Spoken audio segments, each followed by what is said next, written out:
and entirely due to the political vandalism of the Sinhala politicians, D.S. Senewiratne, the founder of the nation, so to speak, being the worst culprit. Sri Lankan ethnic problem is between the Sri Lankan Tamils and the Sinhala-dominated government.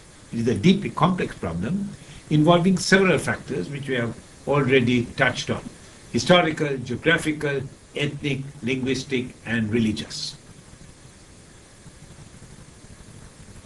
This complex problem was compounded by the British by the centralization of power in Colombo in the Sinhala South, which I have already dealt with, and the entire periphery neglected, and the country being handed over to the Sinhalese with no safeguards for the Tamils. The second compounding factor was ethno-religious chauvinism, which I have also referred to, by the Buddhist monks who see Sri Lanka as a Sinhala Buddhist nation. It has been exploited by Sinhala politicians. The Sinhala politicians jumped on this bandwagon of Sinhala Buddhist chauvinism by discriminating against the Tamils to get the electoral support of the Sinhalese, 74% of the country, to get into or remain in power. It is nothing but personal advancement, Sinhala political advancement at the cost of nation building. Even before independence, and certainly after independence, the Sinhala chauvinists started making their demands. They claimed that the Tamils in the north had had favored treatment by the British government in obtaining jobs in government service. It had nothing to do with the Tamils being favored. It is just that they happened to be the best people for the particular job that they were given by the British government. However, what was portrayed to the Sinhala people was that the Tamils had been favored, and it is time that this was corrected. That is, action taken to deprive the Tamils of these jobs. Secondly, the Tamils had better education facilities in Jaffna thanks to the British and American missionaries. That's utter nonsense, because the British and the British missionaries in particular set up some excellent schools in the south, in one of which I was educated. But the perception that was sold to the Sinhala people was that the Tamils had better education, and that it was time that it was made harder for them to enter into the university. In other words, the call was for anti-Tamil discrimination in employment and education, a call that was readily responded to by political opportunists to get the support of the Sinhala majority. The anti-Tamil discrimination has been serious. It has been in the use of the language. The official language up to that point of 1956 was English. English spoken by just 8 or 9% of the country, even after 150 years of British rule, had to be replaced by the language of the people, which was Sinhalese and Tamil. In 1956, Mr. Bandaranaike, from one of the major Sinhalese parties, then in opposition, said that if elected to power, he would change the official language from English into Sinhalese only, to the exclusion of Tamil. That had serious implications in terms of employment for the Tamils, who had to gain proficiency in a completely separate language, Sinhalese, or lose their jobs or promotions. If that is not discrimination, I don't know what is. In 1972, his wife, Sirima Bandaranaike, got into educational discrimination. She set the bar higher for Tamil students to enter the university.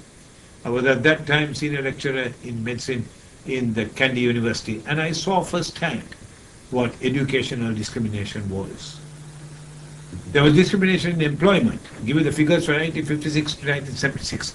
Of 189,000 people recruited in the public sector, 95% were Sinhalese. Today, 99% of the armed forces are Sinhalese. There has been a developmental neglect of the Tamil areas in the north and the east, and an attempt to change the demographic composition of the Tamil East in favor of the Sinhalese. The next slide will explain that. As I said, the majority of the Tamils live in the north and the east. Now, there has been an attempt, even before independence, to translocate large numbers of Sinhalese from the Sinhala South to the Tamil areas with the intention of changing the demographic composition of the Tamil areas, particularly the east, in favor of the Sinhalese. The electoral consequences are obvious.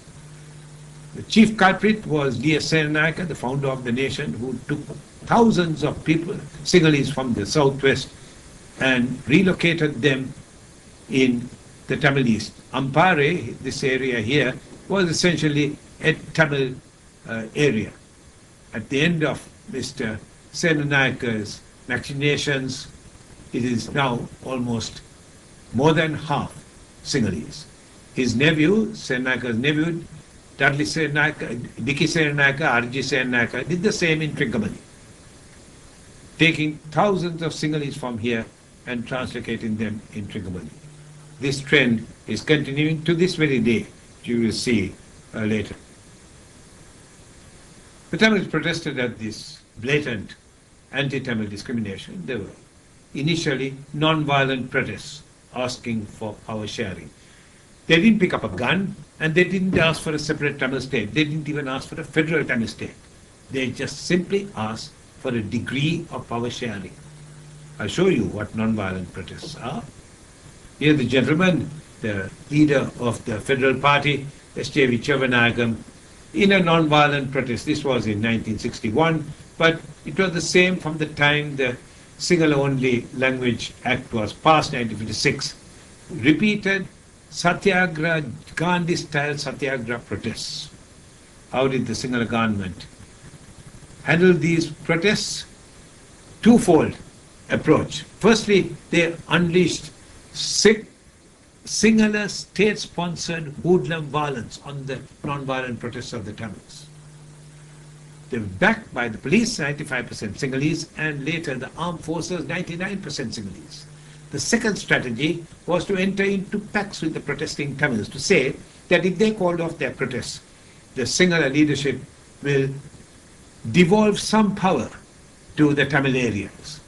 All these pacts were abrogated unilaterally by the Sinhala politicians under pressure from Sinhala Buddhist monks and Sinhalese political opportunists. As I said, the Tamils were asking for a realistic power sharing. This was not implemented by the Sinhala politicians under pressure from the Buddhist clergy and Sinhala political opportunists. When these failed, the Tamils started drifting more and more towards a federal Tamil state.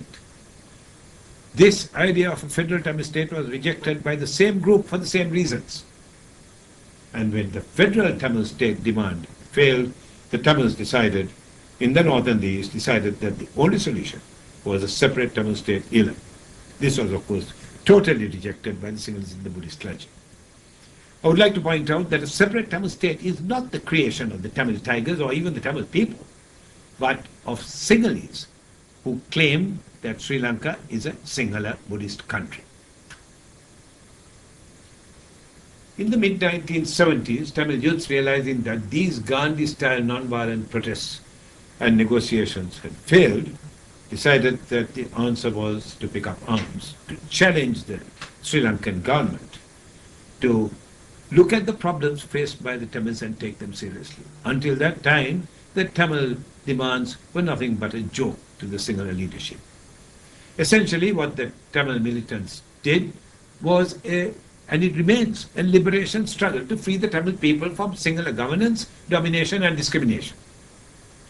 The resort to arms by the Tamil youths can be looked at as a failure of the democratic process, that is, non-violent protests and negotiations to deliver the goods. The Sinhala government says that the Tamil youth picking up arms is nothing but terrorism. Well, a liberation struggle doesn't become terrorism just because the Sri Lankan government or even Bush or Blair or our own Howard say that it is. The differences between a liberation struggle and terrorism are clearly set out in an Article 1 Protocol Additional of the Geneva Convention on 1947.